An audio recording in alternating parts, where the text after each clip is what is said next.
Now we got to talk about Uzi and some other young mumble rappers like Future. Well, young to their career, some not so much at age, but like Future, Gunna, 21, Young Thug, and so on. In a 2017 interview with Pigeons and Planes, you and your partner Don Cannon were asked about mumble rap, and you said, and I'm gonna quote you, "I think every generation gets criticized for something, especially when you're rebellious with your sound. I think more and more with Uzi's artistry and people's respect, he'll grow out of that term and box." I remember when Lil Wayne was being criticized early on in his career, and I do too. I think we're just breaking the tip of the iceberg of what people can come to and have seen with Uzi's talent and his work. Those terms don't really bother me because I see beyond it. So I'm hoping you can just say a little bit more now about that. What were you seeing then, and what are you seeing now? Whether or not people like the music, I keep telling people over and over about this project, and they just keep saying, I don't like it, I don't like it. For me, it's not about like.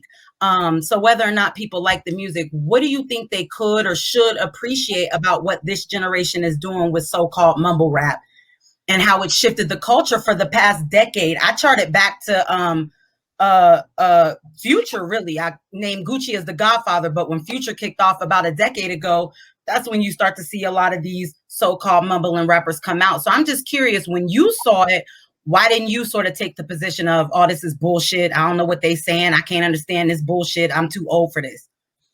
Well, first off, like, you know, I've the blessing of my career and how I've been able to navigate is that, you know, and I don't know if this is because I'm a mixtape DJ or it's just how I'm wired, you know, I've always just been fascinated with new shit, you know what I'm saying? And with that, like, you know, I'm 43 years old, you know, the first people that I ever saw get a record deal was The Roots and Bahamadia, you know, in Philly in the 90s.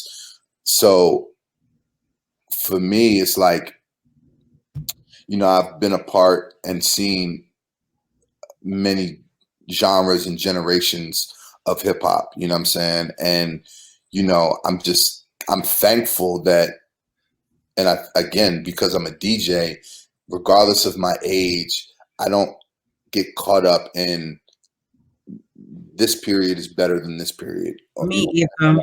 I appreciate it all. You know, I mean, you know, I'm, again, like, when I was in high school was in the 90s. So that time period means a lot to me in music, you know, but that doesn't stop my ear from appreciating 21 Savage or appreciating, who knows, you know, the next to come. So a couple things.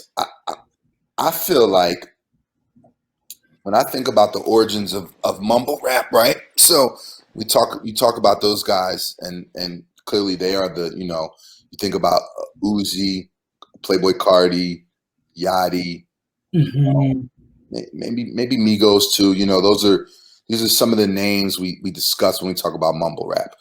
So for me, I start to date it back a little before that.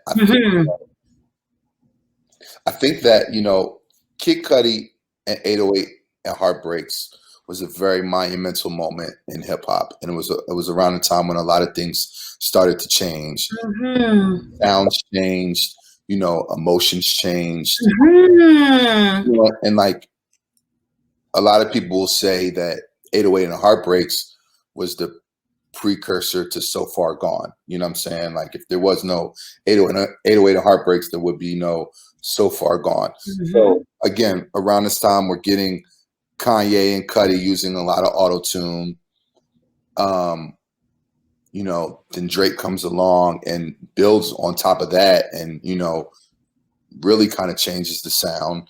And at the same time, we're also getting a Wayne who through a period of where he was just like spitting crazy from the Dedications and the Carters to like a Wayne who was more, you know, the lean driven Wayne, where he was kind of playing around with sounds. You know, you would listen to songs like I'm Single, which actually I think Drake might have wrote, but you know, it was like, it was auto-tune on there. You know, it was more sing-songy than it was just like spitting bars, you know. So, and then around those times we get Future, you know what I'm saying? Which again, I think his sound was also inspired a lot by that. You know, Future, another person that, you know, was very heavy on the auto tune, you know, just like giving us emotions and not so much worried about like, you know, these were guys that weren't coming like trying to be the most lyrical or spit the hardest bars. And not saying they weren't coming for the crown, but they were coming in a different way that those before may have came. You know, I mean, and even Future and Drake, they're both rappers and they're both lyricists. So I think about that time as the real like the godfathers of mumble rap in a sense. You know, when we first met Uzi and when we first started our relationship and you know showed an interest in signing Uzi, he had this song that became a DJ Carnage song. It's called "What Do You Want?" It's Uzi, it's ASAP Ferg, and it was Rich the Kid on the record. You know, that's pretty much Uzi's first hit record. You know what I'm saying? A Carnage record.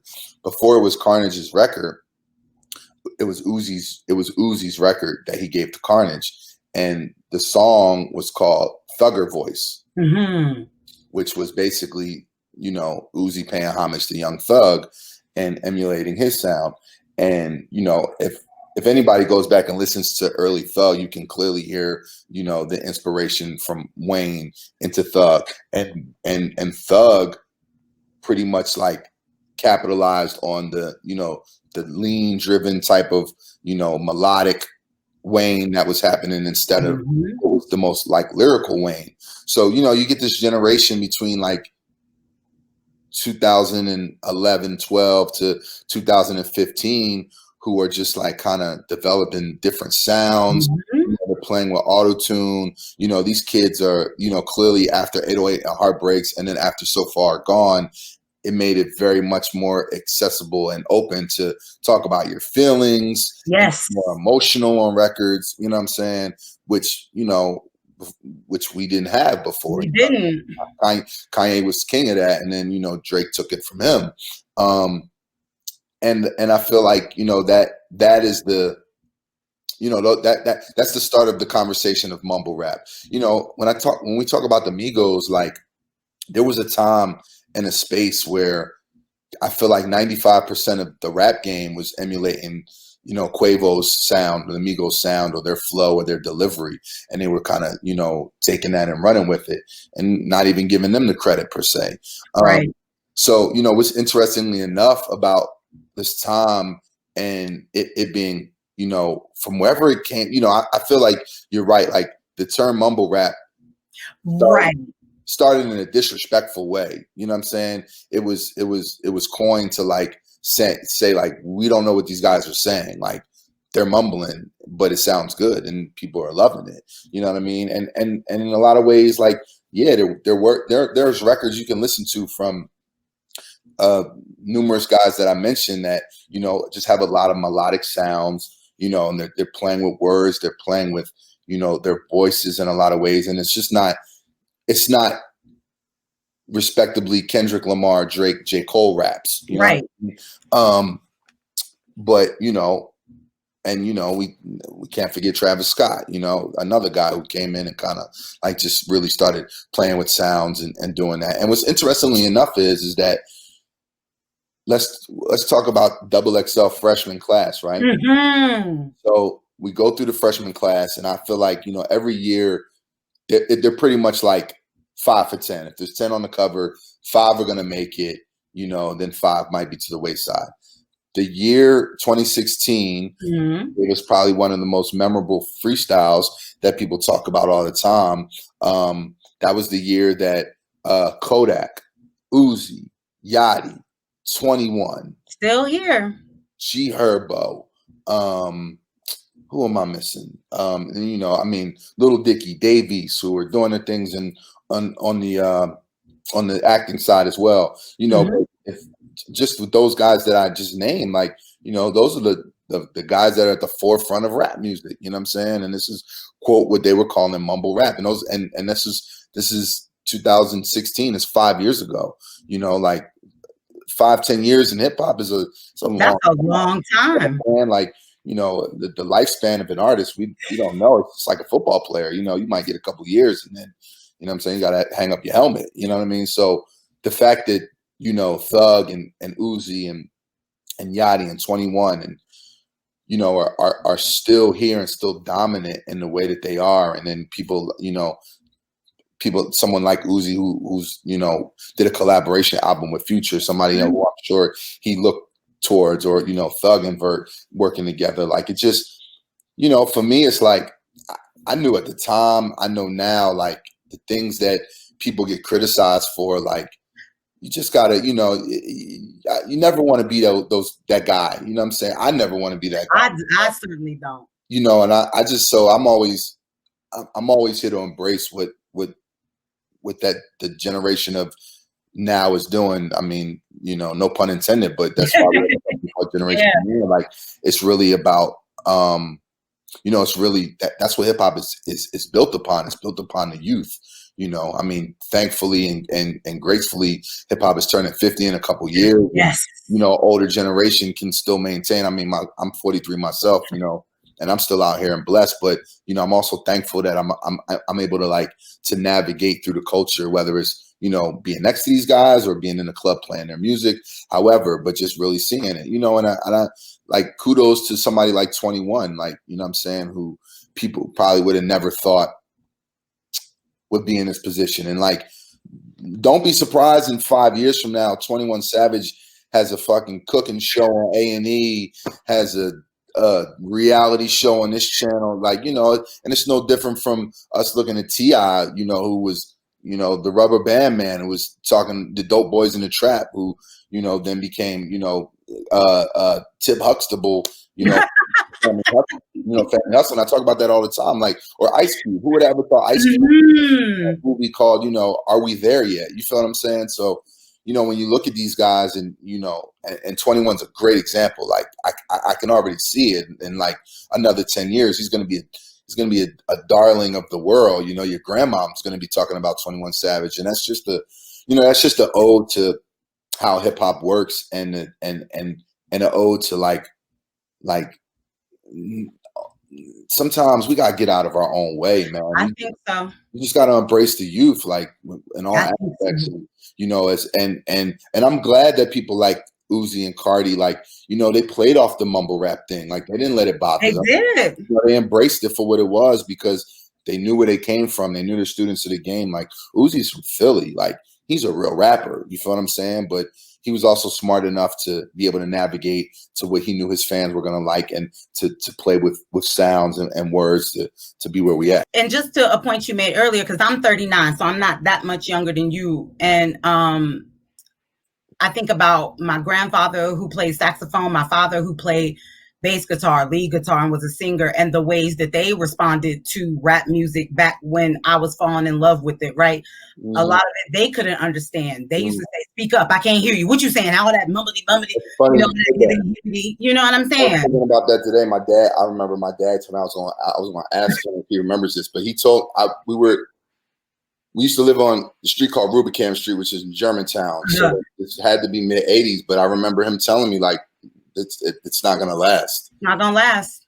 And like, hip hop is turning 50 in a couple 50 years old in 2023, and it's like, there's never been a music genre that's been dominant for this amount of time. Like, rock and roll, jazz, doo-wop, classical, like, nothing has dominated the world the way hip hop has. And, you know, I see Nas has a special coming. Mm-hmm. Called it, like, you know, when hip hop turns 50, it's the biggest birthday in the world. And, you know, like, nothing travels around the globe like Black culture, and absolutely, specifically American Black culture, and specifically hip hop music. Like, the world, I don't think it would be the way it is if it wasn't for how hip hop is connected, you know, people from all walks of life. Like, you can go anywhere in the world, like, you're going to hear a Biggie song or a Tupac song, you know what I'm saying? And people are going to sing to it. Yes. You can't say that for every part of the world. No, you can't. And I remember the first time I went to Europe in 2013, I was a late traveler over there. My husband and I was out shopping. I said, oh, the fashion even that we're seeing with this generation, they're traveling earlier than we did, more than we did, and they're being inspired as well. So a lot of what they do and say that doesn't make sense to us is because a lot of us aren't moving in the same way that they are. They have social media, and you're a parent just like I'm a parent. Not to say all parents move the same way, but those of us who care about remaining connected to our children in a way where we don't sort of situate ourselves as, you know, you don't know what you're talking about, you ain't about nothing, I'm the parent, I tell you what to do. We want to sort of relate to them, connect with them. It's important for us to keep that relationship, I think, to hip hop, because even if we don't relate to it directly, it's the movement of the youth still. And I don't ever want to get to the point where I'm this old person. I mean, I talk my shit. I'm a teacher. I'm a professor. I talk shit to my students. But I don't ever want to get to the point where I talk so much shit that they stop talking to me. No. And that's what I'm seeing in a lot of the scholarships. So like people like me, your sister, you know, we write these critical essays, thoughtful books and different stuff like that. And one of the things I'm seeing is that people are so nostalgic for a time period that I love a lot too. I watched